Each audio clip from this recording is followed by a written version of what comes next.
Welcome dear all in politics with Kundan. आज के video में हम जिस विषय पर बात करेंगे वह हमने दिया है 10/2 राजनीति विज्ञान भाग 2 के अंतर्गत पार्ट 5 उत्तर शीत युद्ध काल में दक्षिण Asia, south Asia in the post cold war era. इसके अंतर्गत हम बात करेंगे दक्षिण एशिया क्या है तथा दक्षिण एशिया के समक्ष प्रमुख चुनौतियां कौन सी हैं। एशिया को विश्व का सबसे बड़ा महाद्वीप होने का सम्मान प्राप्त है। सबसे बड़ा महाद्वीप होने के कारण ही इसे कई भागों में विभक्त किया जाता है, जैसे कि मध्य एशिया, पूर्वी एशिया, पश्चिमी एशिया, उत्तरी एशिया और दक्षिणी एशिया। शीत युद्ध के काल की राजनीति ने जिन क्षेत्रों को अत्यधिक प्रभावित किया था उनमें दक्षिण एशिया भी प्रमुख था।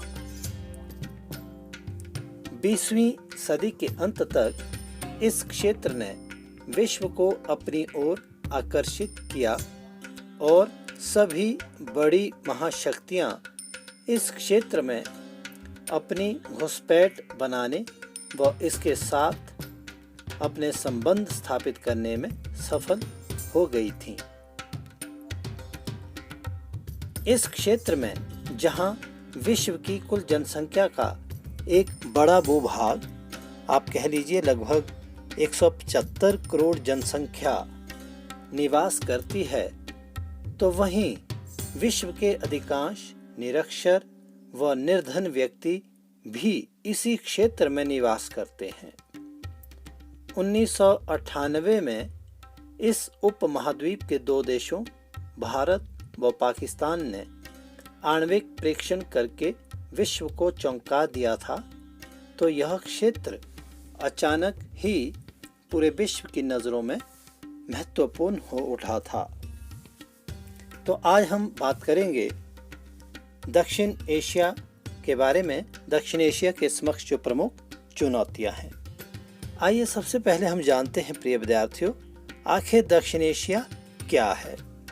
आप मानचित्र में देख सकते हैं एशिया महाद्वीप का जो दक्षिणी भाग है, उत्तर में हिमालय पर्वत श्रृंखला, दक्षिण में हिंद महासागर, पश्चिम में अरब सागर और पूर्व में बंगाल की खाड़ी तक का जो क्षेत्र है यह दक्षिण एशिया कहलाता है।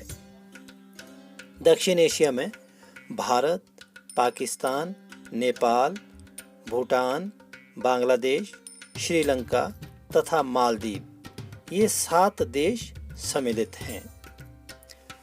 मालदीव को छोड़कर सभी जो देश हैं भारतीय उपमहाद्वीप के भाग हैं। इन 7 देशों में जहां भारत और नेपाल धर्मनिरपेक्ष राज्य हैं, तो वहीं भूटान तथा श्रीलंका बौद्ध राज्य हैं और पाकिस्तान, बांग्लादेश व मालदीव इस्लामिक राज्य हैं। लोकतंत्र की स्थापना की यदि हम बात करें तो दक्षिण एशिया के सभी देशों में लोकतांत्रिक प्रणाली स्थापित है।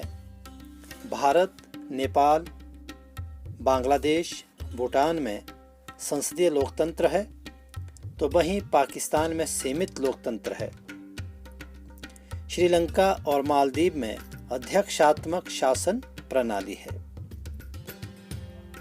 भारत और श्रीलंका को यदि छोड़ दिया जाए तो दक्षिण एशिया एक तरह से लोकतंत्र की प्रयोगशाला रही है। दक्षिण एशिया को विविध चुनौतियों का सामना करना पड़ा है, जिसके कारण दक्षिण एशिया विकास की जो गति इसे प्राप्त होनी चाहिए थी वह जो इसे प्राप्त नहीं हो पाई। दक्षिण एशिया में भारत और श्रीलंका को यदि छोड़ दिया जाए तो अन्य देशों जहां पाकिस्तान में बार बार लोकतंत्र की हत्या होती रही, तख्ता पलट होता रहा, तो वहीं बांग्लादेश, नेपाल भी इससे जो है अछूते नहीं रहे। श्रीलंका में भी जो है हमें जातीय संघर्ष तमिल और सिंहली समुदाय के बीच एक बहुत लंबे समय तक देखने को मिला। इसके साथ भूटान में भी जो लोकतंत्र की स्थापना है सही मायने में जो है बहुत देरी से हुई, राजतंत्रीय शासन प्रणाली यहाँ रही। तो आइए प्रिय विद्यार्थियों, हम बात करते हैं वर्तमान में दक्षिण एशिया के समक्ष प्रमुख चुनौतियाँ कौन कौन सी हैं। दक्षिण एशिया विश्व का, एशिया का एक महत्वपूर्ण क्षेत्र है। बहुत बड़ी जनसंख्या इस क्षेत्र में निवास करती है। वो मंडलीकरण की नीति को अपनाने के इस क्षेत्र में जहां अच्छे प्रभाव देखने को मिले, तो वहीं आंतरिक चुनौतियों के कारण इस क्षेत्र में, या यूँ कह लीजिए इन देशों को भूमंडलीकरण का वास्तविक लाभ प्राप्त नहीं हो सका। इसका प्रमुख कारण जो इस क्षेत्र में विद्यमान जो चुनौतियां हैं, दक्षिण एशिया में जो दिक्कतें हैं, प्रॉब्लम्स हैं, रही हैं, जिनके बारे में हम विस्तार से बातचीत कर रहे हैं। तो सबसे जो पहली जो समस्या है, विकासशील देश। दक्षिण एशिया के सभी देश विकासशील देश हैं। भूटान अभी उचित प्रकार से हम कह लीजिए विकासशील देशों की श्रेणी में भी जो है शामिल नहीं हो पाया है। तो विकासशील देश होने के कारण इन देशों में जहां राष्ट्रीय आय व प्रति व्यक्ति आय बहुत कम है, तो वहीं संस्थागत संसाधनों का अभाव है। कम निवेश होने के कारण इन देशों में विकास की गति धीमी है। दूसरा जो प्रमुख कारण है, जो दक्षिण एशिया के समक्ष जो प्रमुख चुनौती है अपने विकास में, राजनीतिक अस्थिरता। दक्षिण एशिया के सभी 7 देशों में लोकतांत्रिक प्रणाली विद्यमान है, किंतु भारत और श्रीलंका को छोड़कर अन्य देशों में राजनीतिक उथल-पुथल व अस्थिरता देखने को मिली है। चाहे पाकिस्तान हो, बांग्लादेश हो, नेपाल हो या मालदीव हो, इन देशों में स्थिर सरकारों का अभाव रहा है। इस कारण विकास के मार्ग में वैश्वीकरण की नीतियों का ये देश उचित लाभ नहीं उठा पाए हैं। दक्षिण एशिया के समक्ष जो तीसरी प्रमुख चुनौती है, क्षेत्रीय समस्याएं। दक्षिण एशियाई देशों में कई द्विपक्षीय व बहुपक्षीय समस्याएं विद्यमान हैं। इन देशों में सबसे बड़ा देश भारत है। भारत यूँ कह लीजिए इस क्षेत्र का अग्रणी देश है। तो भारत के साथ जो दूसरा बड़ा देश है इस क्षेत्र का, पाकिस्तान, इन दोनों देशों में जो है निरंतर विवाद की स्थिति रहती है। कश्मीर समस्या सबसे प्रमुख कारण है। भारत और श्रीलंका के मध्य तमिल समस्या लंबे समय से रही। मछुआरा समस्या है। इसी प्रकार भारत बांग्लादेश के मध्य भी 3 बीघा व अवैध घुसपैठ का जो है विवाद रहा है। तो इस कारण जो इन देशों में विद्यमान क्षेत्रीय समस्याएं हैं, यह भी इन देशों के लिए एक प्रमुख चुनौती है, बहुत बड़ी चुनौती है, जिससे इनमें कई बार आपसी सहयोग का भी अभाव पाया जाता है और एक जो मधुर संबंध की स्थापना इस क्षेत्र में हो सकती थी, उसमें जो है दिक्कत आती है।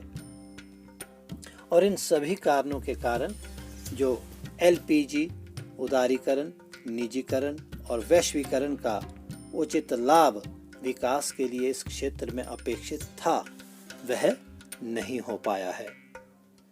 प्रिय विद्यार्थियों, दक्षिण एशिया के समक्ष जो चौथी प्रमुख चुनौती है, प्रशासनिक समस्या। क्या मतलब हुआ? इन देशों में बेशक लोकतंत्र की स्थापना हुई है, किंतु फिर भी इन देशों में लाल फीताशाही, आप कह लीजिए अफसरशाही और भ्रष्टाचार, इसका बहुत बोलबाला है। और इन्हीं कारणों से जो है जो विदेशी निवेश है उसका जो है यहाँ अभाव पाया जाता है। प्रशासनिक व अत्यधिक नियमों के कारण यहाँ आधारभूत संरचना का अभाव पाया जाता है। आप भारत का ही उदाहरण ले लीजिए। भारत में जो है प्रत्यक्ष विदेशी निवेश 3 से 4 बिलियन डॉलर प्रति वर्ष रहता है, जो कि सकल घरेलू उत्पाद के 1% से भी कम है। तो यह भी जो है दक्षिण एशिया में विकास के मार्ग में एक बहुत बड़ी चुनौती है, प्रमुख बाधा है। दक्षिण एशिया के समक्ष जो अगली प्रमुख चुनौती है आतंकवाद की समस्या। आतंकवाद दक्षिण एशिया के समक्ष सबसे गंभीर चुनौती है। दक्षिण एशिया आतंकवाद के कारण जो है इसमें जो सबसे प्रभावित देश है वह जो है भारत है। भारत और पाकिस्तान के मध्य निरंतर आतंकवाद को लेकर तनाव रहता है। पाकिस्तान जो है जो प्रायोजित आतंकवाद है वह जो है भारत को बुरी तरह से प्रभावित कर रहा है। भारत 26/11 जो संसद हमला हुआ है, 26/11 में जो मुंबई में जो आतंकवादी हमला हुआ था, संसद पर भी जो भारत में जो है हमला हुआ था। और इसके अतिरिक्त दोनों देशों में जो एक निरंतर विवाद की स्थिति रहती है आतंकवाद के कारण। कश्मीर में पाकिस्तान जो निरंतर जो छद्म युद्ध कह लीजिए एक तरह से, उसको जो है उकसा रहा है भारत को निरंतर युद्ध के लिए। तो दोनों देशों के बीच में जो है इस कारण बहुत ही विवादित और तनावपूर्ण स्थिति रहती है। दोनों देशों के बीच में 2 बड़े युद्ध हो चुके हैं 1965-1971 में। इसके पश्चात कारगिल युद्ध भी हो चुका है और उसके पश्चात भी जो है निरंतर दोनों देशों में जो है विवाद की स्थिति, तनाव की स्थिति रहती है। ऐसा लगता है मानो कभी भी दोनों देशों के मध्य युद्ध हो सकता है। तो इन दोनों देशों के बीच जो है निरंतर विवाद रहने के कारण भी दक्षिण एशिया के जो अन्य छोटे देश हैं तो वे भी जो है कतराते हैं मधुर संबंधों से। तो इस प्रकार दक्षिण एशिया में वर्तमान में आतंकवाद एक बहुत ही गंभीर और बड़ी चुनौती है। तो प्रिय विद्यार्थियों, आज हमने बात की दक्षिण एशिया क्या है, दक्षिण एशिया के समक्ष प्रमुख चुनौतियां कौन सी हैं, तो इन सब के बारे में। तो अगले वीडियो के लिए आपका फिर से इंतज़ार रहेगा और मुझे लगता है ज़रूर आप जो है इससे लाभ लेंगे। और अधिक जो है जुड़े रहने के लिए आप जो है चैनल को लाइक व सब्सक्राइब ज़रूर करें, ताकि आपको यहाँ से मिलने वाली अपडेट्स स्वतः ही प्राप्त होती रहें। धन्यवाद।